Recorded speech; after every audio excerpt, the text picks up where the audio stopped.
زیتون T V, بدلیں زندگی۔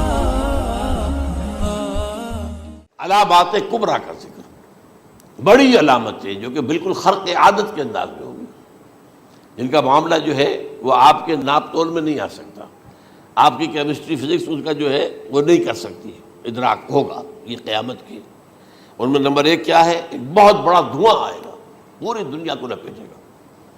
نمبر 2، دجال کا ظہور ہوگا، جو اپنی خدائی کا دعویٰ لے کر آئے گا اور بنوائے گا۔ اس کے ہاتھ میں ہو جائیں گے، قبضے میں ہو جائیں گے سارے ذرائع پیداوار کے۔ اس کی طرف بھی پہلا قدم اٹھ چکا ہو، ٹرپس کے نام سے معاہدہ ہو چکا ہے۔ کوئی ملک اپنا بیج پیدا نہیں کر سکتا، یہ بیج ہم نے ڈیولپ کیے ہیں۔ ان کے ڈیولپمنٹ سے پہلے تم ایک ایکڑ سے کتنی گندم لیتے تھے، آج کتنی لے رہے ہو؟ کس بنا پر؟ جینیٹکس کا جو کام ہم نے کیا ہے اس کی بنا پر ہو رہا۔ ہاں تو ہمارا حق ہے، اس کی رائلٹی ہمارے پاس آنی چاہیے۔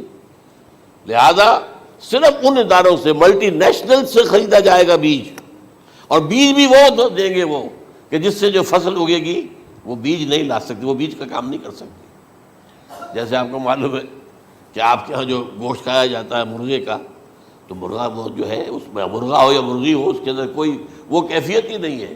ان کے انڈے جو ہے ان سے آپ بچے حاصل نہیں کر سکتے، ہے تو انڈا، دیکھنے کو تو انڈا ہے، لیکن وہ بنڈا جو ہے اس سے بچہ تو نہیں حاصل کر سکتے۔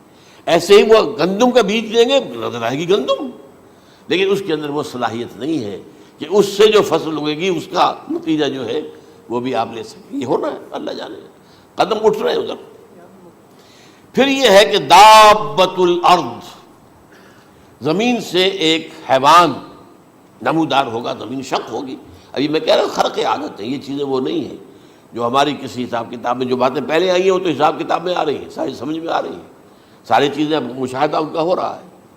لیکن یہ ہے کہ دابۃ الارض، یہ کہتے ہیں کہ کوہ صفا، اس میں تو نہیں ہے حدیث میں، کوہ صفا پھٹے گا اور اس میں سے ایک حیوان دابہ وہ ظاہر ہوگا، تو اسی لیے فرمایا ہے وَإِذَا وَقَعَ الْقَوْلُ عَلَيْهِمْ أَخْرَجْنَا لَهُمْ دَابَّةً مِّنَ الْأَرْضِ تُكَلِّمُهُمْ، تو ہم اندر سے پیٹ کے چیر کر زمین کے پیٹ کو ایک حیوان کو برآمد کریں گے جو انسانوں سے بات کرے گا، گفتگو کرے گا۔ نمبر 4، طلوع الشمس من المغرب، یہ بھی خرق عادت۔ سورج تو طلوع ہوتا ہے مشرق سے، غروب ہوتا ہے مغرب میں، لیکن اس وقت معاملہ الٹا ہو جائے، یعنی جو کائنات کے اندر جو گڑبڑ ہوگی کچھ سمجھ میں بات آتی ہے کہ یہ معاملہ جو ہے، یہ تو اس پورے سولر سسٹم کو اگر بدل دیتے ہیں تو مشرق مغرب ہو جانا، مغرب مشرق ہو جانا، یہ بالکل سمجھ میں آنے والی بات ہے۔ اس کے بعد ہے عیسیٰ ابن مریم کا نزول، جس کے بارے میں آج میں نے گفتگو کی ہے تفصیل سے۔ یہ نزول ہونا ہے، یہ علامات قیامت میں سے حضور نے بیان فرمایا ہے، اور قرآن مجید کی جو اصطلاحات ہیں اس کے حوالے سے میں نص قطعی جو ہے وہ میں آپ کے سامنے رکھ چکا ہوں۔ پھر یاجوج ماجوج کا ایک معاملہ ہے، یہ میں ابھی اس وقت زیادہ اس پر بات نہیں کر سکتا۔ حضرت عیسیٰ علیہ السلام کے نزول کے بعد 2 کام ہوں گے، یہودیوں کا قلع قمع ختم، تمام یہود، ایک کام تو یہ ہونا ہے، اور نمبر 2 عیسائیت کا ختم ہو جانا۔ عیسائیت کی نفی کر دیں گے، بھائی تم مجھے خدا کا بیٹا بنائے بیٹھے ہو، میں تم خدا کا بیٹا نہیں ہوں، میں تو اس کا بندہ ہوں، رسول ہوں، میں نے تم سے کب کہا تھا کہ مجھے خدا کا بیٹا بناؤ۔ نمبر 2 یہ کہ وہ خنزیر کو قتل کر دیں گے، یعنی یہ تم نے خنزیر کب سے کھانا شروع کر دیا؟ میں تو تم کو نکاح اجازت دے کر گیا تھا، یہ تو شریعت موسوی میں حرام تھا، اور میں کہہ کر گیا تھا کہ یہی شریعت تم پر لاگو رہے گی، ہاؤ کم؟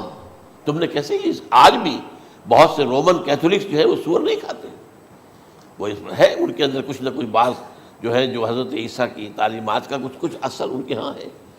میں تو ایک مرتبہ، یہ 1971 کی بات ہے، 4-5 دن کے لیے برسلز میں رکا تھا، اس لیے کہ وہاں مجھے ایک صاحب نے خط لکھا تھا کہ وہاں ایک نوجوان ہے، ابھی اس ایمان لایا ہے، اور اس کے کچھ مسائل ہیں، ہم کوشش کر رہے ہیں ان کے مسائل حل کریں، آپ بھی جا رہے ہیں۔ میں انگلینڈ جا رہا تھا تو واپسی پر آپ ان کے یہاں چند دن ٹھہرے، میں حیران ہوا۔ ویسے اس نے مجھے اپنے گھر ٹھہرایا نہیں، اس لیے کہ ماں باپ تو اس کے کرسچن تھے، اور پولیس کا چیف آفیسر اس کا باپ تھا، چیف آف پولیس فورس۔ اس نے مجھ سے 1 دن کھانے پہ بلایا، میں ہوٹل میں ٹھہرایا مجھے، اس نے کہا آپ اطمینان سے یہاں کھانا کھائیں. اس گھر میں نہ آج تک کوئی شراب کی بوند آئی ہے اور نہ ہی کوئی بوٹی آئی ہے سور کی. Roman Catholics. اب اکلوتا بیٹا تھا یہ عبدالعزیز نے بعد میں نام رکھا. وان کینٹر اس کا نام تھا جو کہ اوریجنل تھا. پھر اس نے نام رکھا عبدالعزیز وان کینٹر. پرانا نام بھی بہرحال رکھا. نہایت نیک نہایت خوبصورت. 28 سال کی عمر تھی اور اس وقت میں نے دیکھا تھا کہ اس کی فقہی معلومات جو ہے میری معلومات سے 10 گنا زیادہ. اس کی وجہ کیا ہے؟ وہ گیا تھا موراکو میں ایز اے ٹیچر ملازمت کرنے، پیسہ کمانے. وہاں وہ مسلمانوں سے اس کا ہوا رفت ضبط ہوا، اسلام کی تعلیمات سامنے آئی، اسلام لے آیا. اب اکلوتا بیٹا ہے اور ماں باپ جو ہے کرسچن کیتھولکس. جب وہاں سے واپس آیا تو پھر کہتے ہیں کہ ہمارے درمیان ایک معاہدہ ہے، وی آر لیونگ ٹوگیدر، لیکن یہ معاہدہ ہے ہم مذہب پہ بات نہیں کریں گے، بس باقی جو بھی ہے وہ ساتھ رہ رہے ہیں. لیکن میں حیران ہوا، مجھے معلوم نہیں تھا. اچھا اس کے بعد اس نے جب اسلام کا فیصلہ کیا تو اس کے سامنے سوال آیا کون سی فقہ اختیار کروں. تو اس نے بڑی جو ہے تھورو اسٹڈی کی ہے تمام فقہوں کی، کمپیریٹو اسٹڈی. ان کو کرنے کے بعد پھر فائنل فیصلہ اس کا یہ تھا کہ حنبلی فقہ میں اختیار کروں.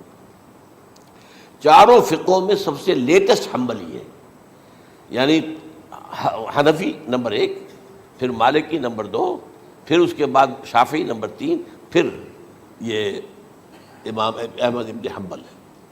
اور امام احمد ابن حنبل کے زمانے تک احادیث بہت بڑے پیمانے پر جمع ہو چکی تھی، جبکہ ابھی حضرت امام ابو حنیفہ کے زمانے میں کوئی اتنا زیادہ جو ہے حدیث کا بھی ذخیرہ نہیں بنا تھا. اسی پر تو لوگ حیران ہوتے ہیں کہ زیادہ حدیث امام ابو حنیفہ کے علم میں نہیں تھی، لیکن مجال ہے کہ ان کا کوئی فتویٰ جو ہے کتاب و حدیث کے کتاب اور سنت کے خلاف ہو. اگرچہ انہوں نے صاف کہا کہ اگر تم پاؤ کوئی ایسی سچی حدیث، پختہ حدیث جو میری کسی رائے کے خلاف ہو تو میری رائے کو دیوار پر دے مارنا اور اس صحیح حدیث کی پیروی کرنا. لیکن ویسے اس کے بعد یہ کمال یہ ہے کہ بہت ہی کوئی شاذ معاملہ ہے کہ جس میں ان کا کوئی فتویٰ وہ کتاب و سنت کے منافی ہو یا سنت کے منافی ہو. کتاب پہ تو سوال پیدا نہیں ہوتا، کتاب تو ساری ان کے سامنے موجود تھی. اس کے بعد یہ ہے کہ یاجوج ماجوج اصل میں بتا رہا تھا آپ کو کہ جب عیسائیت بھی ختم ہو گئی، یہود ویسے ختم ہو گئے، استیصال ہو گیا، جڑ کٹ گئی. اب عیسائیت گویا کہ اسلام میں ضم ہو گئی. عیسائیت مذہب ختم، یہودی خود ختم. اب یہ طاقت کتنی ہو جائے گی؟ تقریباً 2/3 دنیا آ گئی. تمام اب عیسائی 2 ارب کے قریب ہے، 1 ارب 90 کروڑ ہو گئے، یا مسلمان بھی 1 کروڑ 50-60 لاکھ ہیں. دونوں کو جوڑ لیجیے کتنے ہو گئے؟ 6 ارب کل آبادی ہے. لیکن اس کے بعد آتا ہے یاجوج ماجوج کا خروج.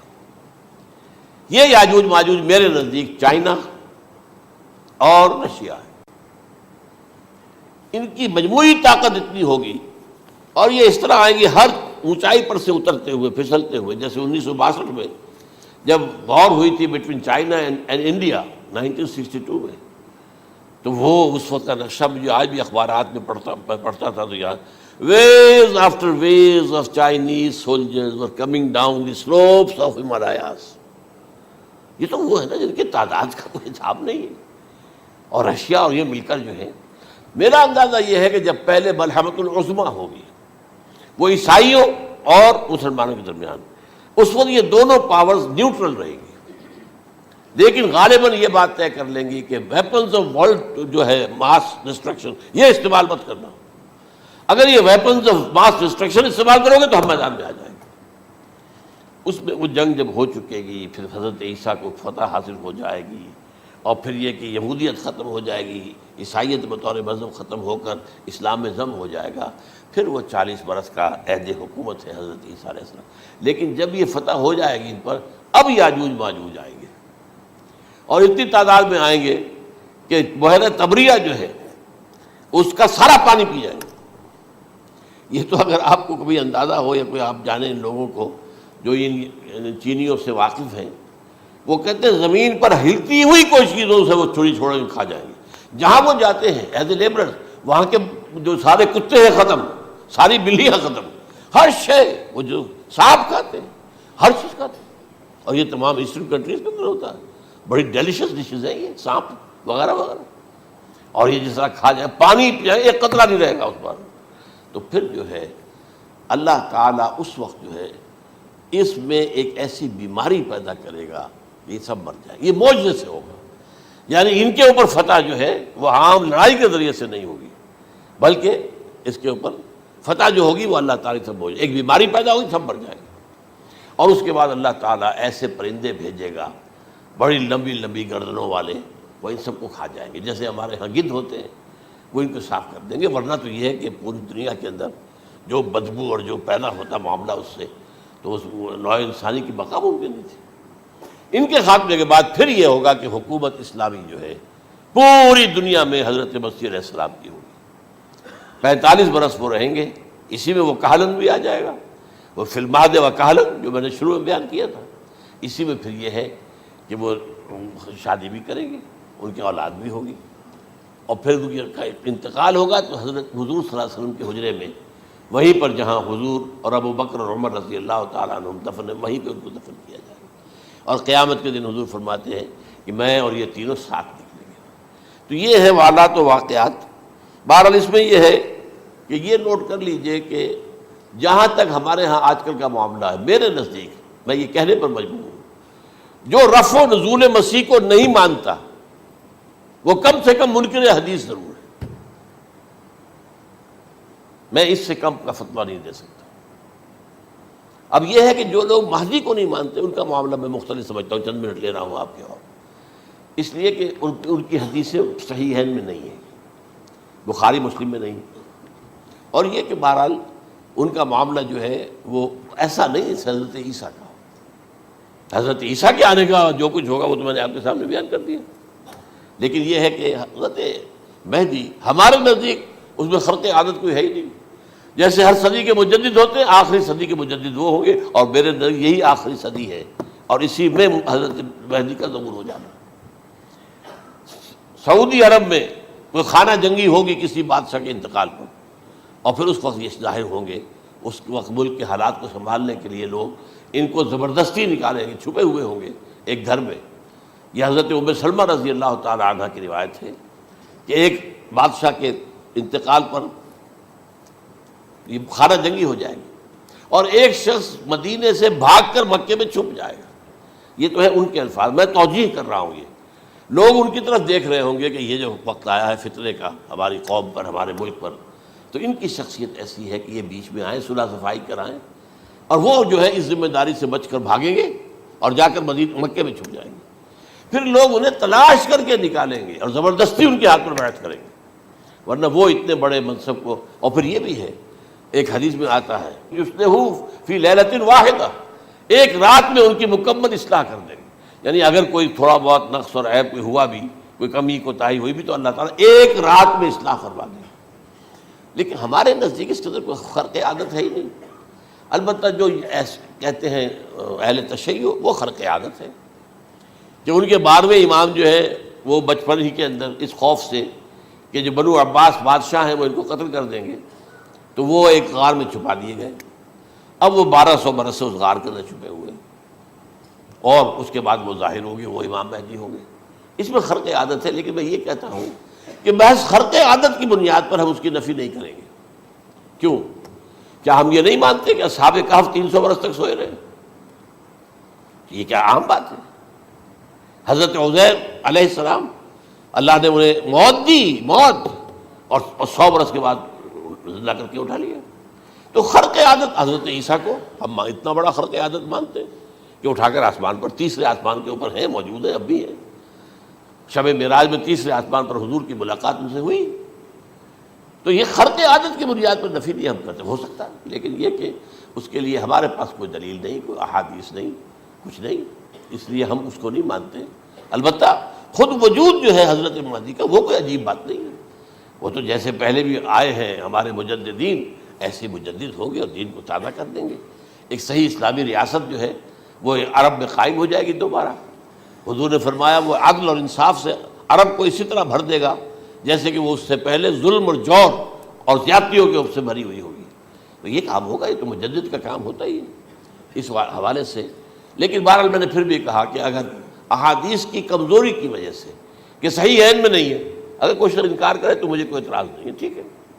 لیکن جو حضرت عیسیٰ کے نفع سماوی اور حضرت عیسیٰ کے نزول کا انکار کرتا ہے، وہ کم سے کم، میں انہیں اور آگے کوئی فتویٰ نہیں دیتا کہ وہ کافر ہو گئے یا یہ ہو گئے یا وہ ہو گئے، لیکن منکر حدیث کے لائن میں تو وہ لازماً کھڑے ہو گئے.